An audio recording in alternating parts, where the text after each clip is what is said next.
നിങ്ങളുടെ favourite shows ഇനി ഒരിക്കലും മിസ്സാവില്ല. ഇപ്പോൾ C5 കാണും നിങ്ങളുടെ ഫേവറേറ്റ് ഷോസ് തികച്ചും സൗജന്യമായി. എനിക്ക് ഇഷ്ടപ്പെട്ട പെണ്ണിനെ കാണുമ്പോ ഞാൻ അറിയിക്കാം. അപ്പം മതി വിവാഹം. അത് നീ അങ്ങ് ഗോകർണത്തിൽ എന്ന് പറഞ്ഞാ മതി. കുറുപ്പ് നിനക്കായിട്ടൊരു പെണ്ണിനെ തീരുമാനിച്ചിട്ടുണ്ടെങ്കിൽ ആ പെണ്ണിന്റെ കഴുത്തിൽ നീ തന്നെ താലി കെട്ടിയിരിക്കും. ഗൾഫിലെ ബിസിനസ്സൊക്കെ മതിയാക്കി കേരളത്തിൽ വേരുറപ്പിക്കാനാ അവരുടെ വരവ്. ആ കുടുംബവും നമ്മുടെ കുടുംബവും തമ്മിൽ നല്ലൊരു ബന്ധം ഉണ്ടാക്കണം. അതിന് കൂടുതൽ കെട്ടുറപ്പുണ്ടാകണമെങ്കിൽ ഈ ബന്ധം നടന്നിരിക്കണം. അതൊക്കെ നമ്മൾ ചർച്ച ചെയ്ത് തീരുമാനിച്ചതാണല്ലോ അമ്മയാ. ഇനി നീലിമയെ വിവാഹം കഴിക്കണമെന്ന് ജഗന്റെ ഒരു സമ്മതവാക്ക് മാത്രം മതി. പക്ഷേ ഇവനത് പറയുന്നില്ലല്ലോ അമ്മേ. വിവാഹം വിവാഹം എന്ന് പറഞ്ഞ് എല്ലാരും കൂടെ എന്റെ മേൽ കുതിര കയറിയിട്ട് ഒരു കാര്യമില്ല. എനിക്ക് ഈ ബന്ധത്തിന് തീരെ താല്പര്യമില്ല.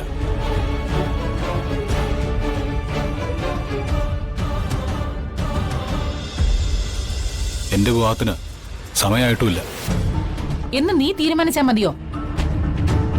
ദേ, തെരഞ്ഞെടുപ്പ് കഴിഞ്ഞിട്ട് മതി വിവാഹം എന്നാ നിന്റെ സ്ഥിരം പല്ലവിയുണ്ടല്ലോ, അതിനി നടക്കാൻ പോകുന്നില്ല.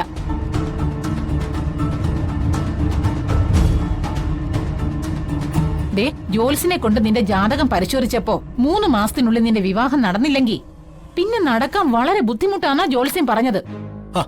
ജോത്സ്യൻ അങ്ങനെയൊക്കെ പറയും. എല്ലാ പൊരുത്തങ്ങൾക്കും മുകളിലാണ് മാനസിക പൊരുത്തം. കല്യാണ ചെറുക്കനെ കാണാൻ വിദേശത്ത് നിന്ന് കെട്ടിയൊരുക്കി വിട്ട പെണ്ണല്ലേ നീലിമ. എനിക്ക് അവളെ ഇഷ്ടമല്ല. അവൾക്ക് എന്നെയും പിടിച്ച മട്ടില്ല. പരസ്പരം ഇഷ്ടപ്പെടാത്തവരിൽ ഇഷ്ടം കുത്തിവെച്ച് നടത്തുന്ന വിവാഹം ഒരിക്കലും ശരിയാവില്ല. പിന്നെ എന്താ നിന്റെ തീരുമാനം? എനിക്ക് ഇഷ്ടപ്പെട്ട പെണ്ണിനെ കാണുമ്പോ ഞാൻ അറിയിക്കാം. അപ്പം മതി വിവാഹം. അത് നീ അങ്ങ് ഗോകർണത്തിൽ എന്ന് പറഞ്ഞാ മതി. കുറുപ്പ് നിനക്കായിട്ടൊരു പെണ്ണിനെ തീരുമാനിച്ചിട്ടുണ്ടെങ്കിൽ ആ പെണ്ണിന്റെ കഴുത്തിൽ നീ തന്നെ താലി കെട്ടിയിരിക്കും. കെട്ടിയിരിക്കണം. ഡാ,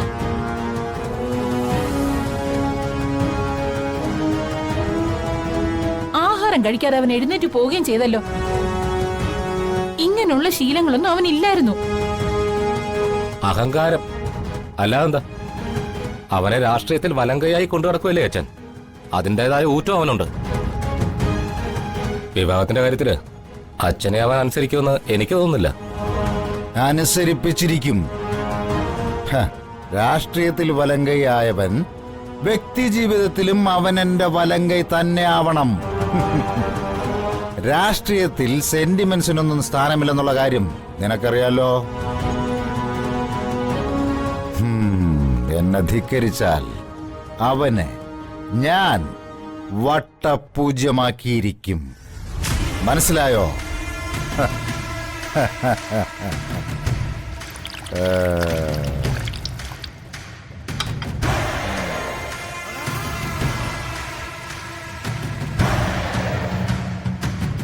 ജഗന് വിദ്യാഭ്യാസം കുറവാണെന്നൊരു കുറ്റം നീലിം എന്നോട് പറഞ്ഞിരുന്നു. കോളേജിൽ പോയി ഡിഗ്രികൾ വാരി കൂട്ടിയവരെക്കാൾ അറിവ് ജഗനുണ്ടെന്നാ ഞാൻ അവളെ ബോധ്യപ്പെടുത്തിയതോ. ജഗനെ വിവാഹം കഴിച്ചാൽ ഉണ്ടാകുന്ന നേട്ടങ്ങളെക്കുറിച്ച് വിശദമായൊരു ക്ലാസ് തന്നെ ഞാൻ കൊടുത്തിരിക്കുക. അതൊക്കെ കേട്ടപ്പോ ജഗനെ നീലിമയ്ക്ക് ഇഷ്ടപ്പെട്ടതോ. ഇനി ജഗന്റെ സമ്മതം ഒന്ന് മാത്രം കിട്ടിയാ മതി, ഈ കല്യാണം നടന്നിരിക്കും.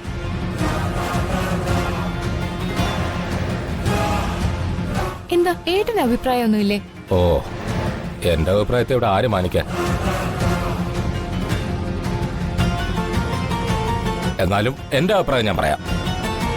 ജഗന് ഏറ്റവും യോജിക്കുന്ന പെണ്ണാണ് നീലിമ. ഇതിനേക്കാൾ നല്ലൊരു ബന്ധം അവന് സ്വപ്നം കാണാൻ പോലും പറ്റില്ല. ഇനി നീലിമയുമായുള്ള വിവാഹം നടന്നില്ലെങ്കിൽ ഭാവിയിലുണ്ടാകുന്ന ഒരു ആപത്ത് കൂടി ഞാൻ പറയാം. കോടീശ്വരനായ നീലിമയുടെ അച്ഛൻ നമ്പ്യാർ അങ്കിളും ഈ കുടുംബവും തമ്മിലുള്ള എല്ലാ ബന്ധങ്ങളും തെറ്റിപ്പിരിഞ്ഞിരിക്കും.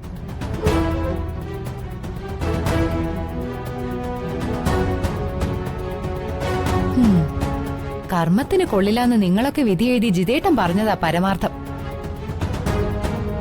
എങ്ങനെയും ജഗനെ കൊണ്ട് സമ്മതിപ്പിച്ച് നീലിമയുള്ള ബന്ധം നടത്താൻ നോക്ക്. ഞാൻ ഭാര്യ മാത്രമല്ല, ഒരമ്മയും കൂടെ ആയി പോയില്ലേ. ഭർത്താവിനെ ധിക്കരിക്കാനും ആവില്ല, മകന്റെ ഇഷ്ടങ്ങൾ എനിക്ക് തള്ളിക്കളയാനും ആവില്ല. ഇനി എന്താന്ന് വെച്ചാ വരുന്ന പോലെ വരട്ടെ.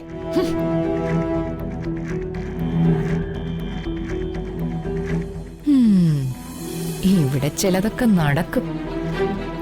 ഒരു ബോംബിന് തിരികൊളുത്തി കഴിഞ്ഞു.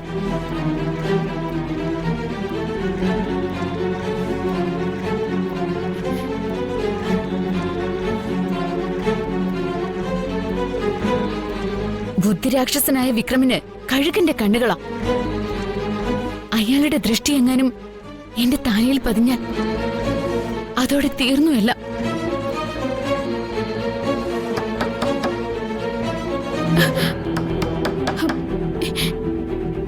ഈശ്വര, ആരായിരിക്കും? വസന്തേച്ചി വല്ലതും ആയിരിക്കോ?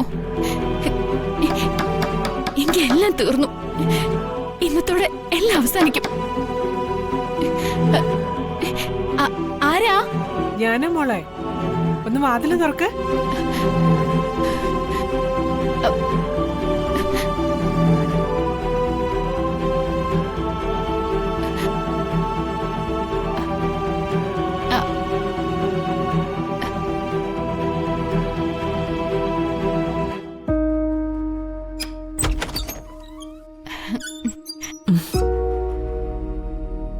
എന്താ മോളെ, നീ എന്താ വാതിലടച്ചിരിക്കുന്നേ? ഒന്നുമില്ലമ്മേ. ഇല്ല, നിനക്ക് എന്തോ ഉണ്ട്. വന്ന് കേറിയത് മുതൽ ഞാൻ ശ്രദ്ധിക്കുക, നിനക്ക് വലിയ മാറ്റം. എന്തെങ്കിലും ഉണ്ടെങ്കിൽ അമ്മയോട് പറഞ്ഞൂടെ? ഒന്നുമില്ലെന്ന് പറഞ്ഞില്ലേ? നീയപ്പോ അമ്മയോട് കള്ളം പറയാനും പഠിച്ചു അല്ലേ? മുൻപ് എന്തുണ്ടെങ്കിലും എത്ര പ്രശ്നമുണ്ടെങ്കിലും എല്ലാം പറഞ്ഞിരുന്നത് അമ്മയോടാ. ആ നീ അമ്മയോട് കള്ളം പറയാനും പഠിച്ചു അല്ലേ? നിനക്ക് എന്താ പറ്റിയത്? പറ മോളെ. അമ്മ, അത് അമ്പലത്തിൽ നിന്ന് മടങ്ങി വന്നപ്പോ മുതല് വല്ലാത്ത തലവേദന.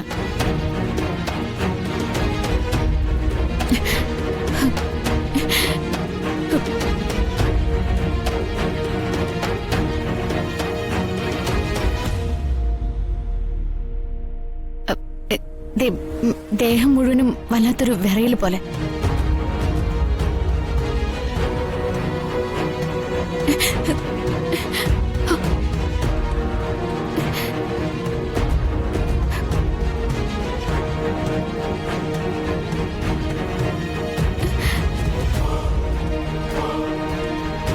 എന്താ മോളെ ഇത്?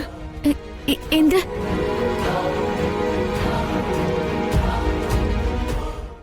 ഡൗൺലോഡ് ചെയ്യൂ C5 ആപ്പ്. കാണൂ എല്ലാ എപ്പിസോഡുകളും സൗജന്യമായി.